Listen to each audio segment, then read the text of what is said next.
কি ভাই, বাংলাদেশ টিমের খেলা দেখে কষ্ট পাইছেন? আরে ভাই, কষ্ট পাওয়ার কিছু নাই, ওদের খেলার ধরনটাই এমন। আমি একটু আপনাদের খুলে বলি।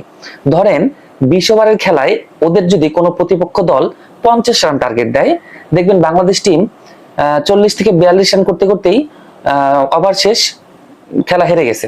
আচ্ছা, যদি অন্য কোনো প্রতিপক্ষ দল ওদের 20 ওভারের খেলায় আরো কম রান মানে 30 রান টার্গেট দেয়, তাও দেখবেন বাংলাদেশ টিম 20 থেকে 22 রান করতে করতেই অল আউট হয়ে গেছে। তো এখানে বাংলাদেশ টিম প্রতিপক্ষ যে টিমটা আছে তাদেরকে বুঝায় যে দেখ, আমরা কিন্তু চাইলেই তোদের সাথে জিতে যাইতে পারতাম, বাট আমরা ইচ্ছে করেই জিতলাম না। আমাদের সেই ক্ষমতা আছে জেতার, বাট আমরা তোকে বুঝাইলাম যে দেখ, আমাদের ক্ষমতা থাকা সত্ত্বেও আমরা তোর সাথে জিতলাম না। কেন? আমরা যদি জিতেই যাই তাহলে তো তোরা হেরে গেলি, আর তোরা হেরে গেলে আমরা জিতে গেলাম। বাট আমাদের তো এই টার্গেট না, আমাদের টার্গেট নেক্সট ওয়ার্ল্ড কাপ।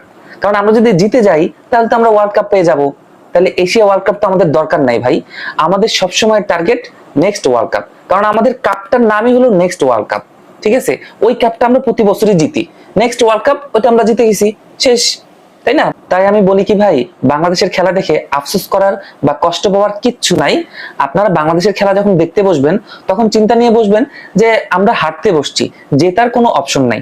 কিন্তু হ্যাঁ, বাংলাদেশ টিমকে মাঝে মধ্যে জিততে হয়, তা না হলে আইসিসি থেকে তো বাংলাদেশ টিমকে পুরোপুরি বাতিল করে দিবে। এই জন্য মাঝে মধ্যে আমরা খেলায় জিতি এই কারণেই।